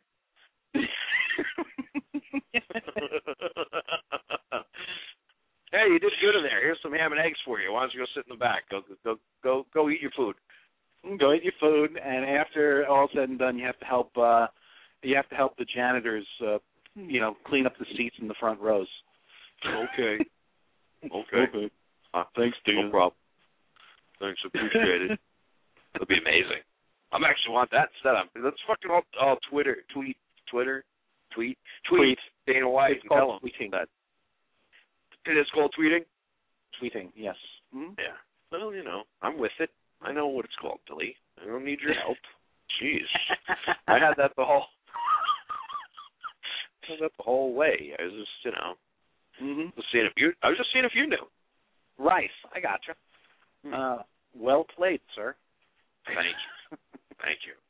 Steve, I definitely think you came up with the best solution of all. So we got to get on this. We got to fucking get a petition to Dana White. So you got some work to do. We'll have all 4 of our listeners tweet Dana White and say, "Hey, let's put Tim Sylvia on 146. He will work we've got for free." We've got you. We've got Steve. We've got Jim. All right. We possibly have the Green Bastard because I don't know who was calling from a number, and then I called back 2 more times, but then they hung up before I got to them. So, but I did try. If that was Green Bastard, I did try. But so we've got 5 people. That's enough. It works for Mass Effect. 5 people complained, and they're changing things there. Right? Oh man, yeah, nothing Steve, like Steve, you finished the game yet? No, not yet. Oh. Well, that's I've the only next been working part of like the show. 100 hours this week, so. That's the next segment of the show is Mass Effect. So, I guess I'll have to not listen to that part because unless you only talk about what happens up until the Citadel attack, the first Citadel thing. Then I'll listen to that. If we talk about after that, then no, then I have nothing to contribute. All right. Maybe we'll skip that for one more week then. And that's it. One more week. Yeah, Bob the Beast is stepping up, but the last professional he fought at Super Fight League, once again, they're back, I believe, this Saturday. And they're going to be live, putting a live feed up on YouTube again. So I'm going to try to remember to check that out. It's early in the morning, 9:50, so I'll probably watch the replay. Let's be honest. Am I going to get up for it? No. But them and Bellator have expressed interest in the recently released King Mo. Did we talk about King Mo getting released? Yeah, you and I talked about that last week. Right. About his inflammatory tweets where he called that Pat, what's her face, can't even think of her name, a racist bitch. And then he got released by Strikeforce for his comments. So yeah. So it looks like he's not going to be it. Yeah, he's going to not. And I think he should go to Super Fight League because I think those guys, since they're trying to build a promotion, they'll probably pay him more. Oh yeah, definitely. Bellator probably has a little bit more. Obviously, has more street cred. So if he got a couple wins under his belt there, it might do something for his bankability as far as a fighter. But yeah, you're probably right. I mean, right now Super Fight League is looking for people to fill out their cards, and King Mo is a name. So yeah, they'll probably throw more money at him than Bellator could probably afford to give him. So that's probably the route that he should go. Apparently, the WWE is even a little interested in Mo. But get out of here! Are you serious? Yeah. That's the way I'm you should serious. go. I would love to see him in there. Then the man can make some money with taking control bumps. But if he really wants to be an actual fighter, he might want to try to do the real fights while he's still young. Unlike our friend Mr. Lesnar, who realized at 34 after 2 bouts of diverticulitis that it was time to go back to the fake to the fake sports. Yeah, you can't blame him though. I mean, how much is WWE paying him? For that limited schedule, I'm sure they're paying him an ass ton. And all that the WWE is doing, by the way, by doing that, is pissing off all of the guys who are on the road every single day of the year in the back. Okay, by basically, because there was a whole bunch of guys that were apparently pissed off that The Rock came back as a part-time player and was put at the top of the card. Now they're just doing it again. So I couldn't tell by Chris Jericho's selling him under the bus, or the Edge's, who's not even wrestling anymore, selling him right under the bus with the writing his notes on his wrist and stuff like that. Which is why I'm sure Cena saw that and took the opportunity to come out and attack him on it, and then turned it into a real. It was a shoot as opposed to scripted. It became a shoot, and The Rock wasn't ready for a shoot. There was no shooting. One guy came out to shoot. And as Edge put it, the other guy just kind of was like a deer in the headlights when it came time to shoot. Nose on his palm and didn't know what to say. Right. As he put it, yeah, a lot of it's fake, but some of it, it's mixed in with a little bit of reality as well. And Cena saw an opportunity, and he took it. So you can't blame him. And, I guess we'll, I don't know where I want to go here. We got 16 minutes. Well, we could always talk about Chael Sonnen. We could talk about Chael Sonnen. We could talk about Tough. What about Tough? Yeah. What do you want to talk about Tough about? Well, I mean, one of the let me. I don't watch it live. Okay. No. No. I watch it. I have my DVR to set it, and I'm gonna have to. I'm gonna have to. I'm officially complaining that the fact that the live format has killed it. I was watching Tough on I guess it was Sunday night. I was trying to catch up, and they go through the 40 minutes of bullshit of all the stuff that happened over the past week, and nothing interesting happened except for that one dude who kind of tweaked his knee a bit on Cruz's team. Okay, they have the longest commercial breaks I've ever seen on this show. Which they really have to, work that out. Okay, so then they finally get to the fight, and so I watched the first 2 rounds, and then the fucking recording ends. Okay, yeah. And I have to then I'm like, I don't know what the decision was. I go online to find out it went to a 3rd round. Favor, got control again. So I missed the whole 3rd round. I missed the fight pick at the end. And the first 2 episodes that I watched on the DVR, I just barely got to the end, got to see the end of the fight, but I haven't seen a single fight pick until the following episode where they recapped it. So since they've gone to, and the other thing is too, I mean, I was reading that not only was there a good 2-minute commercial break between round 1 and round 2, where your standard break between rounds is 60 seconds. Okay, so you're actually doing the fighters a disservice because you're giving them way too much time to cool down between rounds. Then the break between the 2nd round and then the sudden victory round was 3 minutes long. So again, it was ridiculous. There was absolutely no shot of me getting this whole episode just automatically taped. I have to tell my DVR to just tape a half hour of footage every week extra if I want to make sure that I get the whole thing. So I mean that's the one complaint. I think they really need to tighten up as far the season as a whole really hasn't grabbed me.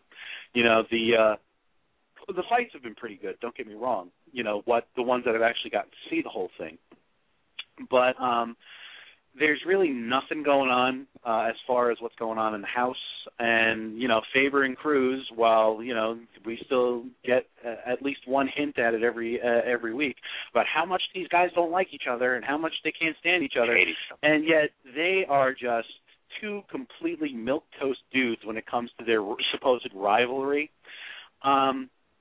And the thing is now, I was already a Faber fan, but I kept thinking that, okay, we're going to see Uriah, we're going to see some aspect of Uriah that's going to be fake, because that's what Cruz keeps saying, that Uriah is fake.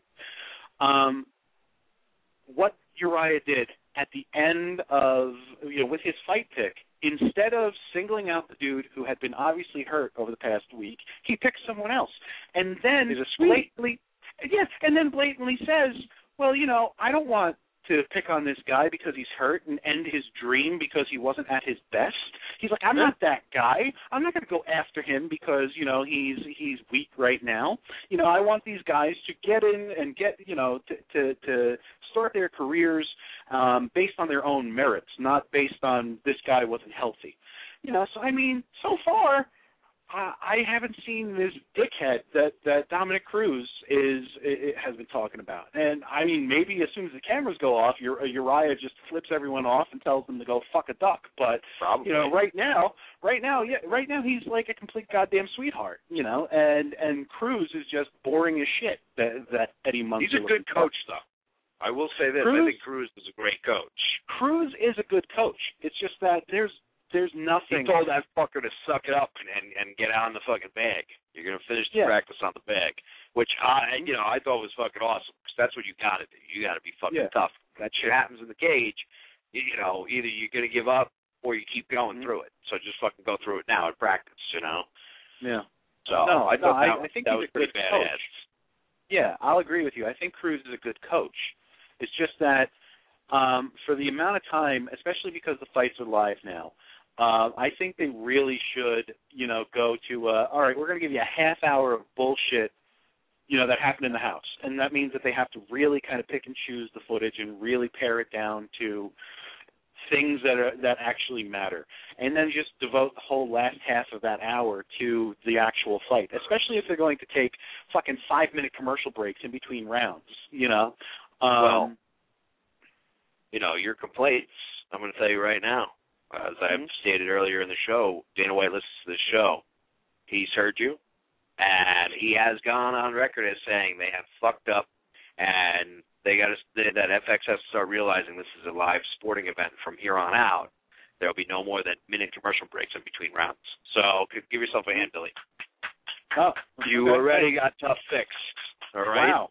All right.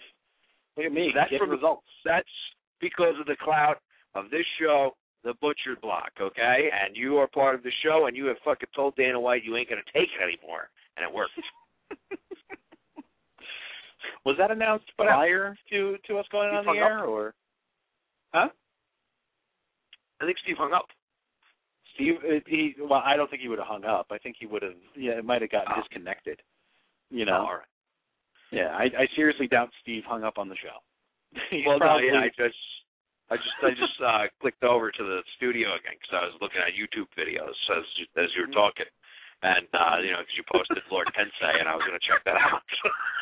I was looking at YouTube videos while you were talking, because you do it incessantly. No, not like that, but like that. No, just kidding. Then I came back and it says his phone number has dropped. So yeah, I guess he got disconnected. But but no, you got it. You got it fixed. You got it fixed. Dana White was like, oh my God, Billy B. Brown. Wait, what's? I got it. Right? BillBrown1 is pissed. Yeah. Fucking up right and left. Jesus. It's all right. It's all right. It's getting late, so, you know. Couldn't help it. I saw those tits on Lord Tensei, and I fucking went bonkers. I apologize. He will always be A-Train to me. I think he had those tattoos, Billy. I'm pretty sure he had those tattoos in his last run. He may have. Yeah, he may have, but that just goes to show how little of an impression that Prince Albert A-Train Lord Tensei has made on me over the last, 15 years or so. I don't think he's made much of an impact on anybody. No, I could have sworn he had a little bit of a TNA run, too. I think he showed up for a one-nighter in TNA when me and Steve were still watching it. Oh, dear God. Yeah, and I think Matt Morgan just fucking tooled him. Nice. Yeah, just fucking knocked him around. Yeah, I'm pretty sure he had those fucking squiggle tattoos. Yeah. I just don't remember them then. So. God, he's so doughy. He is, isn't he? I love the Fu Manchu they got on him. So they're pose him as a giant Asian man because he just happens to have eyes that go that way. That's fucking amazing. And by that way, I mean the wrong way, people. Oh my God, he's destroying this dude. Oh yeah, he's just completely, there's no offense at all from the other side. That's ridiculous. Lord Tensei rules. I'm a fan. I'm going to pause that. You're a fan because you're dialed in? You dialed in now? Dialed into Lord Tensei. All that I know is some dude's just got to come into the ring with dental floss since that's the character that Tensei's playing, and the dude will be safe all fight. Oh, God. Oh. So before I started bitching about Tough, you said you wanted to maybe touch on Chael Sonnen? No, well, he of course said his demands last time we talked about him. It was just a quick soundbite, really. I wasn't even going to go into that kind of depth on it. But of course he said he hadn't signed yet and said that his demands weren't met. But I guess really things are all a go because he has brought Vinny Magalhães into his camp to train Brazilian Jiu-Jitsu. Magalhães was a former competitor on The Ultimate Fighter. And, he had a shitty run in the UFC, and then he went over to M1, and M1 treated him like shit, basically had him signed to this contract that he won their light heavyweight title, and they abused the fuck out of him. They kept fucking trying to make him drop the belt to these different Russians and fucking pulling, new opponents on him, a week out from the fight and stuff. Mm-hmm. And so the guy's a free agent right now, but he's a world-class Brazilian Jiu-Jitsu guy, so of course we all know that's what got Chael caught in the last fight because we beat the shit out of Anderson. So I think, all this posturing by Chael, whatever those demands are, he's obviously signing that fight agreement. There's just shit having to be worked out, and it's got to be security detail. That's the thing that it's got to keep coming back to. But obviously Chael's trying to fix that one hole in his game because if you look at his 11 losses, I'm going to say that 7 or 8 of those are submissions. And I'm going to say that out of those 7 or 8, 5 of those are via triangle choke as well, just so you know, okay? So somebody got a hole in his game. Yeah, somebody got a hole in his game, and he almost defended it properly, but he left the arm out there, so it turned into a armbar / triangle as well. So Chael was just a little fucked either way he went in that. But, I just thought that was pretty interesting because he finally brought in a real legitimate hardcore jiu-jitsu dude, because Magalhães has won world championships in Brazilian jiu-jitsu. So, I figured that was also another kid that I wanted to touch on, another guy who apparently has seen the ways of a guy like Chael Sonnen and trying to talk himself into a title fight. Remember Miguel Torres? Yes. You do? Okay. I do. Because, he's kind of, unfortunately, and even though it shouldn't be, and it's a little disrespectful to say, a little bit of a blip on the MMA radar these days, okay? Mm-hmm. The man was a very impressive bantamweight champion, held on to that title for a long time. He just recently came out and has said that his fighting style would give Dominic Cruz nightmares. So I think he's trying to talk himself into a title fight against Dominic Cruz after the, Faber and Cruz square off. He's probably trying to talk himself into a fight, whoever wins that fight. Because remember, he was trying to talk himself into a Legends fight against Faber a year ago as well. Yeah. So either way you look at it, it's he's got sound bites out there talking about the two guys who obviously one of those dudes is going to be holding the belt after this. So even if that means he's got to go through Cruz to get to Faber if Faber ends up beating Cruz, or vice versa, he looks like he's trying to talk himself into a title fight. Do you think that Miguel Torres would give Dominic Cruz nightmares in the cage, brother? That's basically my whole point of bringing that up. You know what? I mean, he was definitely exciting to watch in the WEC.